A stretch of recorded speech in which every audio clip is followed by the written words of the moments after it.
Permisi, Assalamualaikum. Waalaikumsalam. Mari Bu, silahkan masuk. Silahkan duduk Bu. Perkenalkan, saya Bidan Eva yang berjaga pada pagi hari ini. Apakah ada yang bisa saya bantu? Saya ingin curhat, Bu. Baik Bu, sebelumnya saya izin untuk menjaga privasi terlebih dahulu ya. Ini dengan Ibu siapa ya? Nama saya Widya, Untuk usianya berapa Bu? 23 tahun. Kemudian alamatnya di mana Bu? Surakarta, Bu. Baik, Ibu Widya ingin melakukan konseling mengenai apa Bu? Apakah ada yang Ibu rasakan saat ini? Apakah Ibu merasa sakit? Tidak, Bu. Saya sehat. Namun, semalam sebenarnya saya dimarahi oleh suami saya. Memangnya kenapa Bu? Mengapa Ibu dimarahi oleh suami Ibu? Jadi semalam saya tidak bisa melayani suami saya untuk berhubungan intim, Bu. Ibu bisa jelaskan kepada saya mengapa Ibu tidak bisa melayani koitus bersama suami Ibu? Saya sedang menstruasi hari ketiga, Bu. Oh iya Bu, saya paham mengenai apa yang Ibu rasakan saat ini. Gimana cara menjelaskan kepada suami saya ya, Bu? Mohon penjelasannya. Hubungan intim ketika menstruasi itu bahaya atau tidak ya, Bu? Jadi begini Bu, terdapat dua pendapat mengenai koitus atau berhubungan badan saat menstruasi. Pendapat pertama menyatakan bahwa berhubungan intim dikala menstruasi diperbolehkan asalkan memakai pengaman atau kondom untuk mencegah penularan penyakit menular seksual.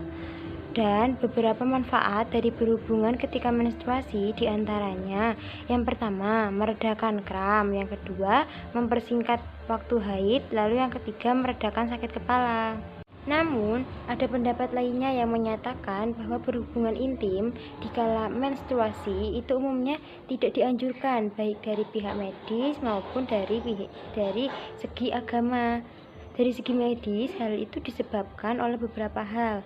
Yang pertama, darah yang keluar ketika haid merupakan media yang sangat baik bagi bakteri untuk berkembang biak.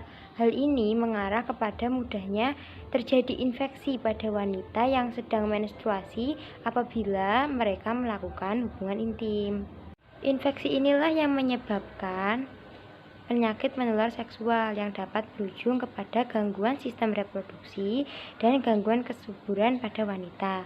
Lalu yang kedua, ketika berhubungan intim di kala menstruasi, darah menstruasi yang seharusnya keluar menjadi tertahan.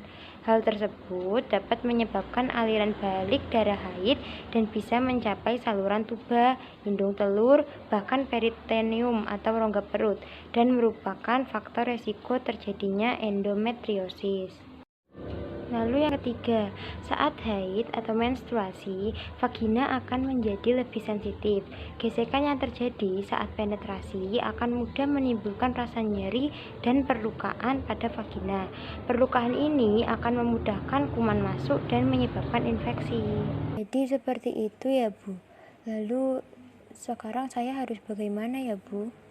Ibu harus memberikan pengertian kepada suami mengenai berhubungan intim saat menstruasi. Lalu ketika ibu dan pasangan ingin melakukan hubungan intim saat menstruasi, satu hal yang tidak kalah penting adalah komunikasi. Tanyakan dulu kepada pasangan masing-masing apakah ia mau melakukan hubungan intim saat menstruasi atau tidak. Karena jika ibu tidak menginginkannya atau pasangan menolak, jangan memaksa, karena tidak semua orang dapat menikmati hubungan intim saat sedang menstruasi. Baik, Bu Bidan, sekarang saya sudah paham dan mengerti. Baik, apakah ada yang ingin ditanyakan lagi, Bu? Tidak ada, Bu. Kalau begitu saya pamit dulu ya, Bu Bidan.